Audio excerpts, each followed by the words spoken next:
നമസ്കാരം. തിരഞ്ഞെടുപ്പുകൾ നമ്മുടെ നാട്ടിലെന്നും പ്രധാനപ്പെട്ടതാണ്. ദ ആർട്ട് ഓഫ് ചൂസിങ് എന്നൊരു പുസ്തകം ഈയിടെ കണ്ടു.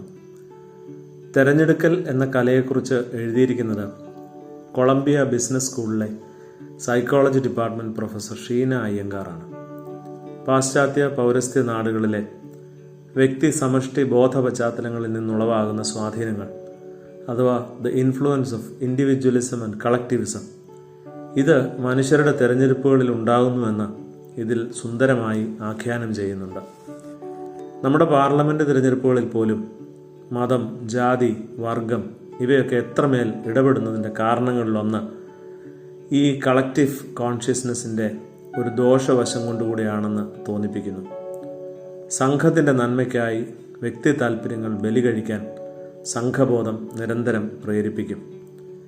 എന്നാൽ ഇൻഡിവിജ്വലിസത്തിൽ നിന്ന് തനിക്ക് നല്ലത് തിരഞ്ഞെടുക്കുക എന്നതാണ് പ്രധാനം. രണ്ടിലും ഉള്ള ഗുണദോഷവശങ്ങളൊക്കെ ഭംഗിയായി ഇതിൽ പ്രതിപാദിക്കുന്നുണ്ട്. എന്തായാലും തിരഞ്ഞെടുപ്പുകൾ തിരുവെഴുത്തിൻ്റെ ആദ്യ പാഠം മുതലേ വലിയ പ്രാധാന്യമുള്ളതുമാണ്. ഫ്രീഡം ടു ചൂസ് എന്നാണ് ഏദനിൽ ആദമിനുണ്ടായിരുന്ന സ്വാതന്ത്ര്യത്തെ വിശേഷിപ്പിച്ചിട്ടുള്ളത്. എന്നാൽ നന്മയെ തിരഞ്ഞെടുക്കുകയാണ് പർദീസ അനുഭവം നഷ്ടമാകാതിരിക്കാൻ നല്ലത് എന്നൊരു വിശാല ബോധം ഏദനിൽ മുഴങ്ങുന്നുണ്ട് എന്ന് നമുക്കറിയാം.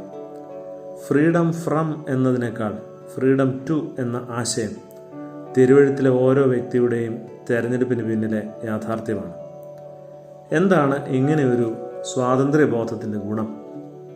London University College professor Michael Marmot Whitehall പഠനങ്ങൾ എന്ന പേരിൽ നടത്തിയ ദശാബ്ദങ്ങൾ നീണ്ട ഒരു ഗവേഷണ പദ്ധതി ഈ പുസ്തകത്തിൽ പരാമർശിക്കുന്നുണ്ട്.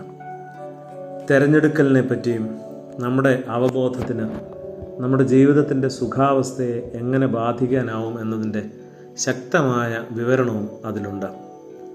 ഉയർന്ന ശമ്പളം പറ്റുന്ന ചീഫ് എക്സിക്യൂട്ടീവ് ഓഫീസർമാർ കൂടുതൽ സമ്മർദ്ദമുള്ളവരായി കാണപ്പെടുന്നുവെങ്കിലും സെക്യൂരിറ്റി ഗാർഡ് പോലെയുള്ള കീഴ്ത്തട്ട് ജീവനക്കാർ മേൽത്തട്ട് ജീവനക്കാരെക്കാൾ അധികം ഹൃദയ സംബന്ധമായ രോഗങ്ങളാൽ മരിക്കുന്നതായി ഈ പഠനത്തിൽ പറയുന്നുണ്ട്.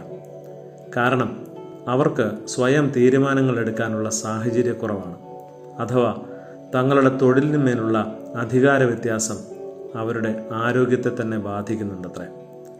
ശരിക്കും നോമ്പ് തെരഞ്ഞെടുപ്പിൻ്റെ കാലമാണ്. Freedom to choose.